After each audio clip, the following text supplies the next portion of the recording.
Hello, this is Dave for That's Us Gaming, and welcome to Dave's Ramblings, where I basically talk your ear off about things I find interesting.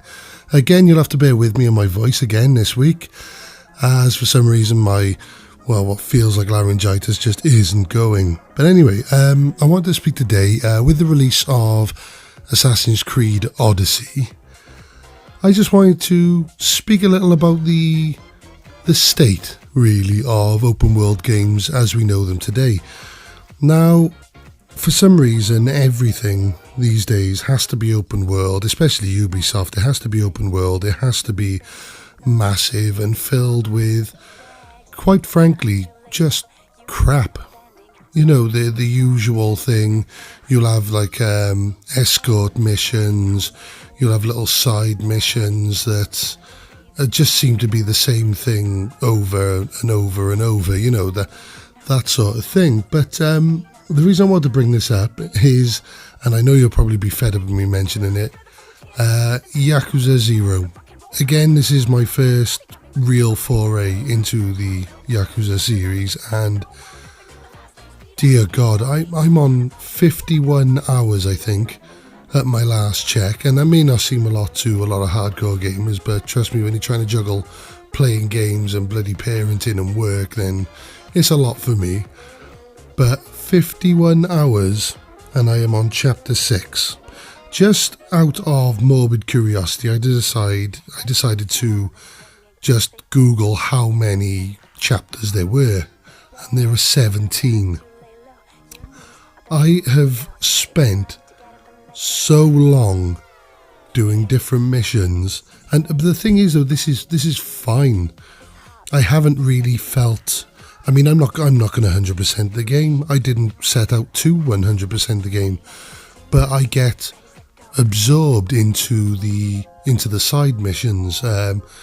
Currently, I mean, just going around Camarocho and speaking to the different people, and they'll give you like a little mission. That's fine. I'll do one or two of them. The friendship quests, sometimes they can be a bit samey, but things like the pocket car racer, where it's more like a collectathon, where almost a bit reminiscent of Custom Robo Arena or something like that, where you've got your base model, then you got your add-ons and stuff like that, but you got to keep yourself within a limit so you don't go over it in each race. But oh my God, it's fantastic, absolutely fantastic. I spent ages on that, and then just recently, I think it was chapter 5, I unlocked something called Real Estate Royale, which requires you to go up against people called the 5 billionaires, and what you'll have to do is basically purchase properties from them until you've got a massive share of their properties, and they'll try and take you down. But I've taken down 3 of these people, and as I say, I haven't advanced the story.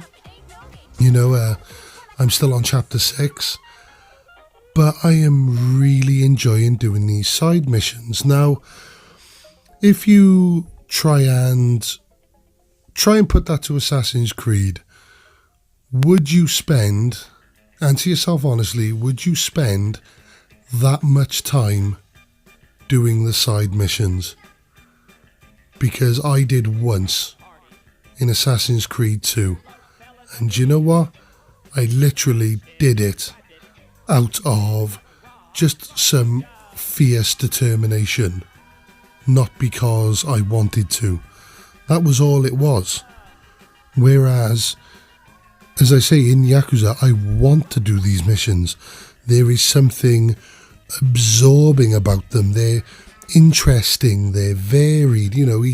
I mean, Christ, I just did a silly little bloody side mission now where Steven Spielberg and Michael Jackson turned up, but they were Steven Spiner, I think it was Steven Spiner and Miracle Johnson, and I've got to try and save Miracle Johnson as he miracle walks up the street, and I have to attack all the zombies that are trying to attack. You know, this is just, it's stupid stuff, but why not? You know, it's what games should be. Fun. Not collectathons or so. I mean, a good example as well. It's not just now. I mean, Donkey Kong 64. I enjoyed Donkey Kong 64, but there was no fucking way I was going to get every single coloured banana for each Kong, every single coin. It becomes laborious. You don't want to constantly do the same thing over and over.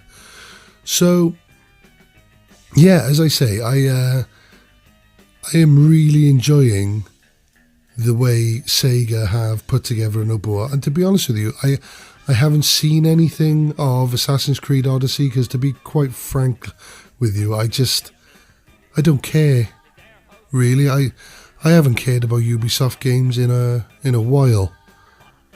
I mean, even Black Flag that everybody loved, I'm still a bit meh.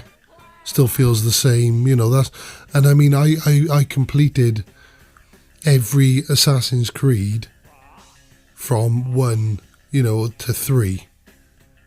I mean, as I've mentioned earlier, I even 100%ed Assassin's Creed 2. But from there, it's just, as I say, it just seems to be more of the same sort of formula, and I'll be honest with you, I'm just a bit sick of it. I mean, I watch my wife go through the Tomb Raider games, and she has to 100% them, but it doesn't look like she's having fun. It just seems to be more a matter of, personal pride than actually enjoying what you're doing. And I think that's what we need to think about now is, are we just beating these games out of some personal pride? I mean, I've said, I've completed Assassin's Creed 1 to 3. She would say I've completed number 2, but I haven't completed the others. I've only finished the others. But I will not put myself through just utter crap just for the sake of a few achievement points or for some deluded personal pride. If you make your game varied, if you make your game fun, I will actively seek out those extra missions just to keep enjoying the game. I did plan on a review of Yakuza 0 to go along with my first impressions, but the problem is, as I say, I'm 51 hours in, and I don't want to review the game because, quite frankly, I don't want to rush it. I'm really enjoying playing the game, and part of that enjoyment is the fact that even though I'm not looking to 100% the game, I've still done so many missions, side missions and the like, that it feels like I probably could if I wanted to. So yeah, that was all I wanted to say. I mean, do you agree? Do you still 100% games because they're fun? Do you think that it's getting a bit old now? Just let me know in the comments, and please, if you could like, share, subscribe, that would always be fantastic. And thank you very much for listening. Bye.